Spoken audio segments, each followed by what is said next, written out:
Ding dong YouTube, welcome back to the channel. I'm the Jobless Coder, and today I have for you more disappointment. Because as always, there's nothing but disappointment in my life.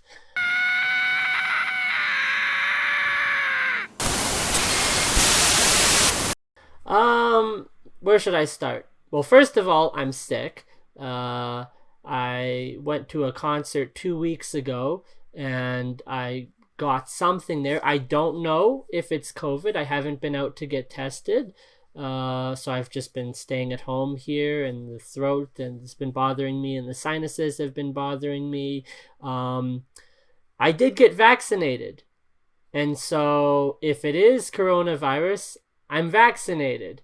If it's not coronavirus, I'm vaccinated. Okay, YouTube censorship bull. I have to be very careful what it is that I say about this, because I've already gotten one video pulled down this summer for expressing my opinion. That's really what it was.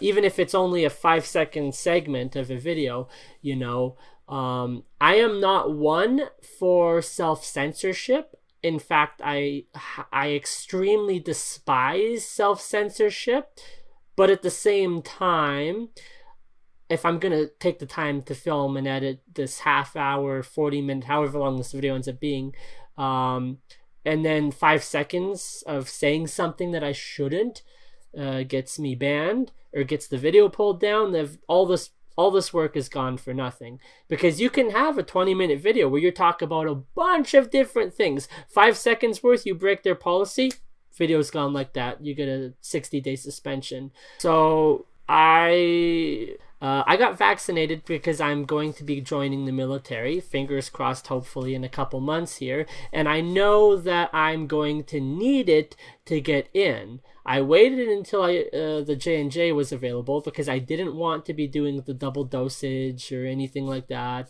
So I got the J&J.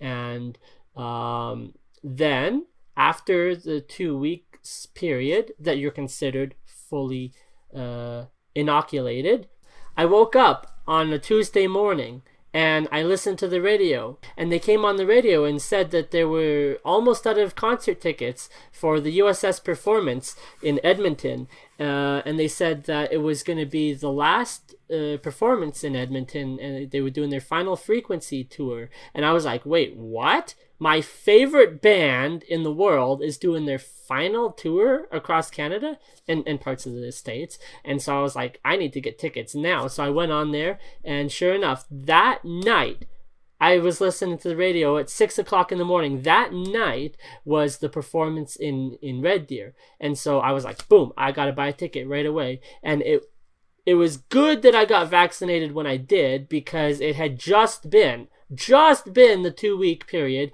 where you're considered a superhero now. And so sure enough, I was able to go, and I was able to get in, and I had to present my vax pass and everything like that. And then I got sick. Whatever it is that I picked up from there, it took a couple days for it to start to impact me. I didn't really start to feel the symptoms until that Friday. My throat was sore for several days after the concert, but I just figured that was from screaming, and you know, everyone is yelling and screaming out the words to the songs, and so your throat's going to be sore naturally.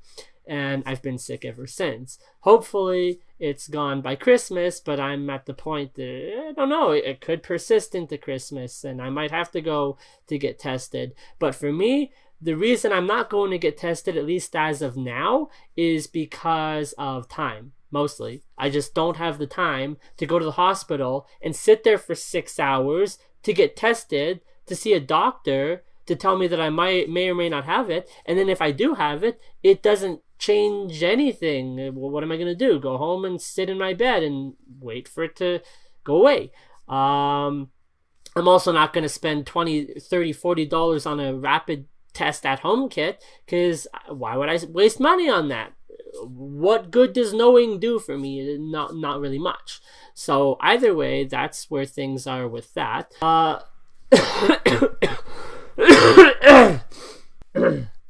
I am still working for Jason Effects on his game projects. I'm the lead developer now of a furry themed game called Backstreets. Welcome to Backstreets. And so this is a hat from his Etsy store. The update is taking a lot longer than I would have liked, a lot longer than I would have thought, a lot longer, I think, than Jason would have liked. I started in September and it's still not out. And so one of the reasons that I've been stagnant on doing any videos is because I have every single day work to do. It's just this never-ending cycle of work. And so as long as it's keeping me busy and as long as I'm being paid, I'm happy.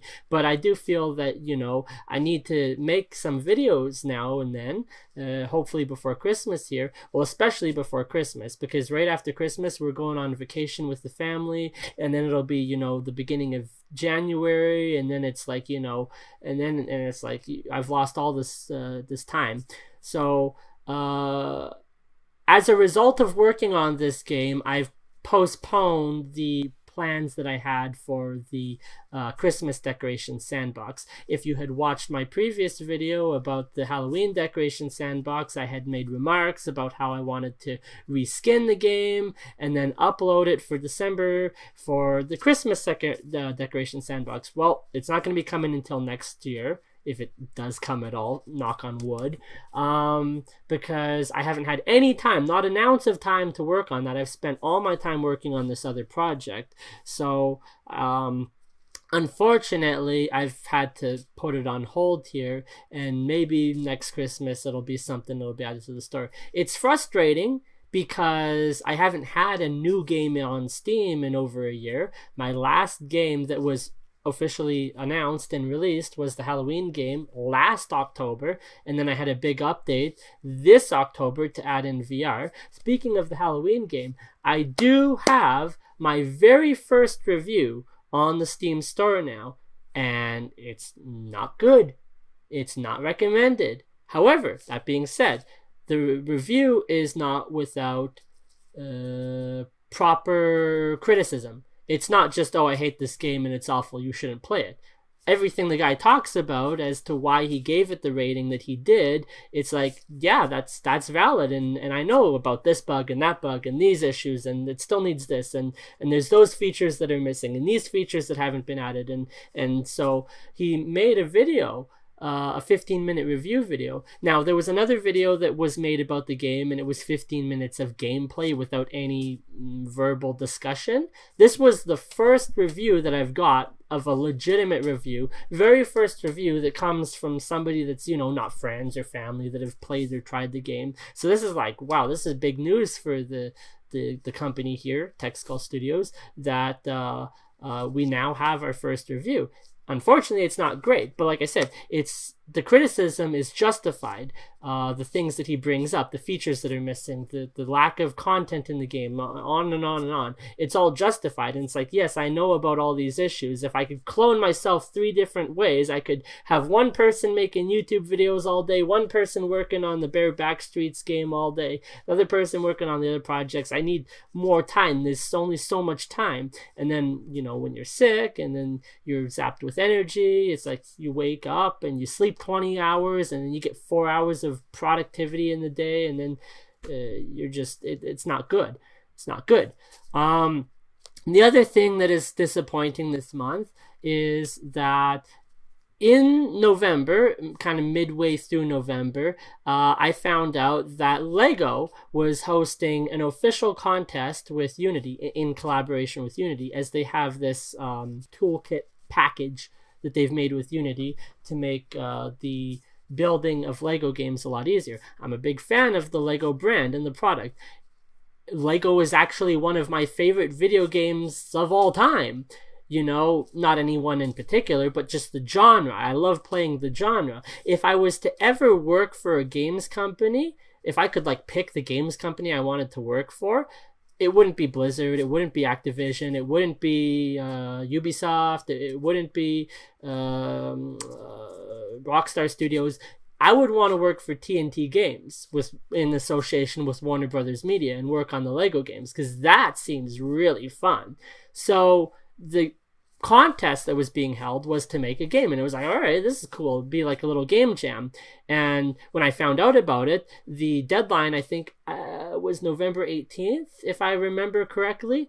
and I found out like a week before. So I took a bit of time out of my schedule to work on this game, and I put in 3 or 4 days here and there working on it, and I sat down and I thought, the premise of the game is that it can only have one button. The game must be played with one button, because if it was a potential winner, then Lego actually has these really cool like arcade cabinets with a touch screen where they would maybe feature your game in a physical Lego retail store. So I'm like, wow, this is really cool. Not only can you win prizes and can you partake in the game, if you win, your game can actually be featured on like a Lego arcade cabinet in a real physical store, and that would be really cool. That would be some really awesome prestige. And of course, you win Lego and other things.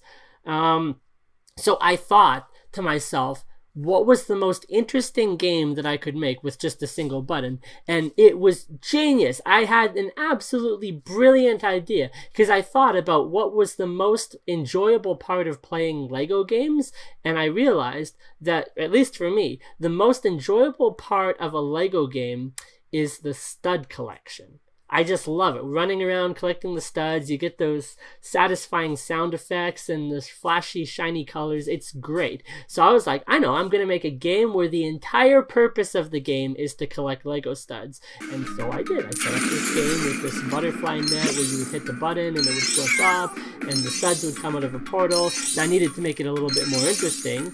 So it's like, well, how can we switch it up so that you're not just collecting studs? So that way there's an actual mechanic to this. So I had an idea for a Lego cat. I don't know why I thought of cat. It was the only thing I could think about, because you couldn't use weapons or anything. That was part of the rules. You couldn't use bombs, weapons, explosives, anything like that. So I was like, well, I can't use a bomb. I'll just use a cat. So if you hit the cat with the butterfly net, it attacks you and screams at you. And then you lose all your coins and they explode in this kind of colorful array. I set it up to look just like one of the Lego games, because I wanted to be able to design something that looked like a Lego game without being allowed to work on a Lego game, because I'm not actually employed by TNT Games or Warner Brothers Media. So I was like, this is the great opportunity. And because it's a Lego game for a Lego contest, there's not going to be any issues with copyright or anything like that. So I worked on the game. It was great. And then on the night of the submission, I was working really hard on it and diligently, and I got the page and everything submitted up there. And then it was like, okay, good. It was like half an hour before the contest deadline, I got it submitted in. Now, Lego needs to review the game as per their policy to make sure that it's suitable for publication on their website, which makes sense. They don't just want to instantly publish the game and then find out that, oh my God, you put something in it that you shouldn't have, and now it's up on the website for everyone to see, especially children. And so then the following afternoon, I got an email back from Lego stating that my game had been rejected. And the reason for that being was because of a very arbitrary, nonsensical BS rule in the rules that stated that you couldn't use text on the primary image for the game. So because this was the image I was using for the game, it was disqualified. Also because I was using the Lego logo, and it's like, all right, fine, maybe I should have known better than to put that in there. But there was other games that I saw that had text in it, so it must have been the Lego logo that made it stood out, and then it was flagged for disqualification. It was like, okay, so go in and update it. I'll change out the images. I'll remove the Lego logo, resubmit it. It should be fine, except you can't resubmit. There was no way to resubmit it. I submitted it on time as per the contest rules. And so therefore, if there was an issue on Lego's end that it wasn't adequately suitable for the contest rules, then I should have been allowed to go back in and edit it, at least give me one chance to change it. But they didn't. There was not. The only button was a delete button. And it said, oh, we're waiting real submission. But I can't resubmit, or I can't submit a new game now because now the contest deadline's closed. So because I had submitted it in, I should have been able to go in and edit it, but it didn't let me. The only options were either delete it or submit a new one, but you can't submit a new one because the deadline's over. So I'm like, well, So I tried emailing customer support, and then I didn't get an answer. I emailed them the next day, And then the next day, I think I sent them 4 emails in total, and I still have not received anything back from Lego in their customer support, so that's not great.